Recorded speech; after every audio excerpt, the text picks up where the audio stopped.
Boker Tov, mes chers amis, nous voilà réunis encore pour continuer ce chapitre 28.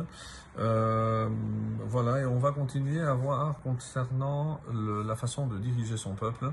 Comme on avait commencé déjà dans l'introduction et les premiers versets, les versets suivants vont continuer un petit peu sur le même ton pour nous rappeler quelles sont les qualités essentielles d'un dirigeant. Et nous sommes arrivés au verset He, le verset 5 qui dit Anshe Ra lo yavinu mishpat. Alors, Anshe Ra, est-ce que ce sont les hommes de mal ou Ra, ici c'est un adjectif, les hommes mauvais. On peut lire de deux façons. Anshe Ra lo yavinu mishpat. Les hommes mauvais ne comprennent pas l'équité. Comprendre ici qu'ils ne veulent pas comprendre. Évidemment que tout le monde comprend ce qui est juste et ce qui est injuste, mais ils décident sciemment de ne pas se plier à cette équité, à cette justice qui certainement ne leur convient pas. On me va chez Hachem, et qu'est-ce qu'on oppose par rapport à Anshera, les hommes de mal, les hommes qui cherchent le mal, les hommes qui s'attachent au mal, mais va chez Hachem, pas ceux qui cherchent le bien, et c'est ce qu'on aurait évidemment serait attendu, on me va chez Hachem, ceux qui recherchent Hachem. Parce que rechercher Hachem, mes amis, c'est non seulement chercher la vérité, c'est aussi rechercher le bien, forcément, parce que, comme c'est remarqué, que d'Hachem ne vient que le bien.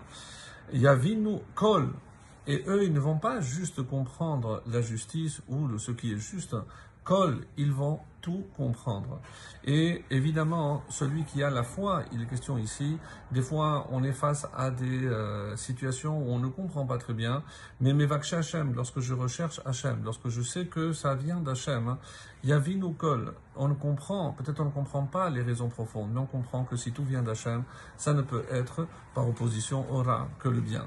Donc c'est pas toujours évident, je vous l'accorde, mais voilà en tout cas, et c'est comme ça qu'on nous dit, Uma venismecha parasha zo el kodmata hamedaberet beroim al derech shel rimze inyan ki hamoshel hu bechinat roe. Donc pour bien nous faire comprendre que de manière générale ici, tous ces hommes, on parle ici de dirigeants. Et c'est pour ça qu'on avait parlé, rappelez-vous, de berger. Parce qu'un dirigeant, c'est en quelque sorte, et surtout un berger. Et pour certains commentaires, ici, Anshera lo yavinu mishpat, ils ne comprennent pas la justice ou l'équité. Mishpat, c'est aussi la Torah. Ils ne veulent pas comprendre la Torah. Ils pensent évidemment que quand la Torah est trop difficile, trop contraignante, ils vont chercher des excuses, des prétextes pour s'éloigner ou pour justifier leur comportement qui est contraire à ce que la Torah, évidemment, prône. Et comme ça l'explique Rashi, donc Mishpete Hashem Yesharim, comme c'est marqué dans les psaumes, Mishpete Hashem, les lois d'Hashem, c'est pour ça qu'on dit, donc ici Mishpat, c'est le signe qui désigne la Torah. Le Vav, le 6, Tov Rash Holer Betumo Meikesh Derachayim Vehu Ashir. Tov Rash, mieux vaut le pauvre, Holer Betumo, mais qui marche dans son intégrité, donc quelqu'un qui est droit, Meikesh, que celui qui suit tortueusement Derachayim, deux chemins, Vehu Ashir, et qui est riche. Donc ici on oppose deux choses, le pauvre et le riche, mais chez le riche, on parle ici de celui qui suit tortueusement, Beikesh, donc qui n'est pas droit, Derachayim, c'est une façon très rare, puisque normalement c'est ou Derachim, des voies, mais on parle ici d'un duel, comme Yadaim ou Raglaim. Derachayim, c'est pour nous faire comprendre que cette personne, pourquoi il est tortueuse? Parce qu'elle navigue entre deux voies. Donc elle sait qu'elle n'est pas sur la bonne voie et elle hésite toujours entre deux voies. Et c'est comme ça que l'explication Betumo ou min hamerakesh derech hatov lalechet bederech ra. Et c'est l'explication ici. Donc c'est quoi ces deux voies? Le mal et le bien. Donc pourquoi il est tortueux? Parce que il sait des fois, ne serait-ce que par exemple dans le commerce, on est on va enfreindre un petit peu ici. Après, je vais faire le bien avec ce que j'ai gagné, je vais faire la tzedaka.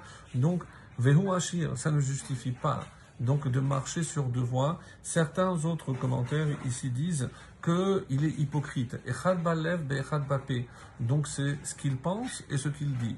Et il n'y en a pas de correspondance. Et ça c'est pour mettre en opposition à ce qu'on a dit betumo. Quelqu'un qui est intègre, c'est évidemment quelqu'un de sincère.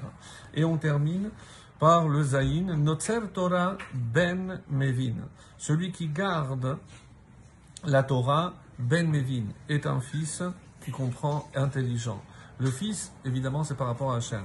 Vero'e zolelim yachlim aviv. Mais celui qui fréquente des débauchés, Ro'e zolelim, donc ici des débauchés, yachlim aviv, déshonneur, fera le déshonneur de son père. Yachlim fera honte à son père. Ici, donc, le père, c'est évidemment Avinu Sheba Shamayim. Donc, pour rentrer dans ce qui a précédé, donc évidemment, lorsqu'on s'attache à la Torah, lorsqu'on observe la Torah, donc Ben Mevin, donc c'est un fils intelligent parce qu'il sait où est son bien. Par contre, celui qui préfère s'attacher à des olélim, ceux qui méprisent, ceux qui cherchent la débauche, Yachlim Aviv, c'est un déshonneur et une honte pour Akadosh Baruch Hu. Faisons partie toujours de ce qu'on peut appeler Ben Mevin, des enfants qui comprennent et qui s'attachent uniquement à Hachem et à la vérité. Très bonne journée.